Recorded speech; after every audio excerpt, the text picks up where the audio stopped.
Je suis dans ma salle de bain et mon regard va de gauche à droite. Je ne sais pas exactement ce que je recherche. Je lève la tête en regardant la glace devant moi. Je sursaute. Je n'ai pas mon reflet dans la glace.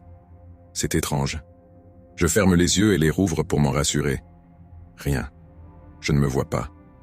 Je pousse un hurlement et je m'écroule sur le carrelage. Pour comprendre ce qu'il m'est arrivé, écoutez mon histoire. Possession et sorcellerie. Chapitre 1. Histoire rédigée par Ernestine Mbakou. Cette journée devait être particulière. Je l'ai compris dès mon réveil. Le pied gauche au sol, j'ai sursauté avant de le ramener rapidement sur le lit. J'ai presque entendu la voix de ma mère par-dessus mon épaule me dire « Bethel, on ne se lève pas du pied gauche, le pied droit d'abord. » Ne me demandez pas surtout la raison d'une telle certitude. Je ne pourrais pas vous l'expliquer moi-même. Ma mère est très superstitieuse et croit dur comme fer que le vendredi 13 a bel et bien existé. Il existe une longue liste de choses à ne pas faire à la maison. Il ne faut pas ouvrir les fenêtres la nuit, ou encore parler en ouvrant la porte, ou tout simplement faire un signe de croix lorsqu'on aperçoit un chat noir. Avec ma mère, c'est vivre en respectant les règles, même ridicules, qu'elle nous impose au quotidien. J'ai passé toute mon enfance à la voir perchée sur mon épaule essayant de me dire quoi ne pas faire. Mon père est mort lorsque j'avais juste 10 ans, et mon frère 12. Ma mère est celle qui a assuré notre éducation. Elle ne cessait de nous rappeler les efforts qu'elle avait consentis pour en arriver là. Mon frère et moi savions sur les bouts de doigts les sacrifices maternels. Malgré tout ça, nous l'aimions. Elle est notre seul parent et ne veut que notre bonheur.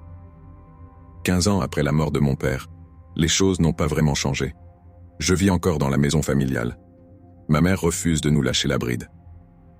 2 mois plus tôt, Rudy, mon frère, a créé un scandale en allant vivre seul dans un appartement à 2 kilomètres de la maison. Il avait enfin sauté le pas.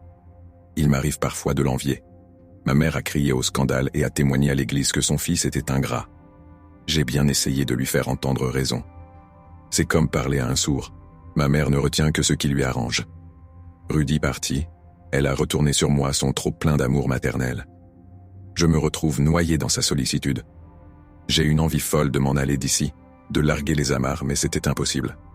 La sonnerie de mon téléphone interrompt ma méditation. C'est mon frère. Il me dit aussitôt « Hey Bethel, nous avons rendez-vous ce soir. Ne l'oublie pas surtout. » Je proteste. « Rudy, maman. » Il ne me laisse pas parler. « Quoi, maman ?» Elle ne sera pas d'accord que je sorte. Il y a un silence à l'autre bout du fil. J'imagine sans peine Rudy tourner son film dans la tête. J'ai compté jusqu'à 3. Je sais qu'il va réagir. À 3, il s'est mis à crier plus que parler. « Tu as 25 ans, bon sang, ce n'est pas 2 ans et demi. » Il a raison. Je le lui dis aussitôt. « À qui le dis-tu ? Faudrait le répéter à maman. J'ai l'impression qu'elle a confondu mon âge. » Mon frère pousse un lourd soupir qui traduit sa lassitude. « Sors des jupes de maman s'il te plaît. Cette soirée est importante pour moi. J'aimerais te présenter des amis. » Rudy a toujours des soirées importantes. À l'époque où il vivait encore ici, c'était parfois des discussions interminables avec notre mère sur ses heures de sortie. Rudy n'a jamais rien fait comme tout le monde. Il ressemble à notre père, disait souvent ma mère, et là, ce n'était pas un compliment. Je verrai ce que je peux faire, Rudy. Mon frère réagit. Tu verras ce que tu peux faire. Je ne te demande pas un poste de responsabilité dans la plus vieille banque africaine, vieux. Je t'invite à une soirée où tu devrais t'éclater et t'amuser. Ce n'est pas comme si tu allais m'offrir ton rein. Tu sais que tu as parfois des arguments qui ne tiennent pas la route, Rudy, et dire que nous sommes frères. Ramène-moi tes fesses ici ce soir. Il est hors de question que mon frère préféré ne soit pas là, et... Je l'ai interrompu. Je suis ton seul frère, Rudy. Qu'importe, tu es mon frère et c'est le plus important. À ce soir.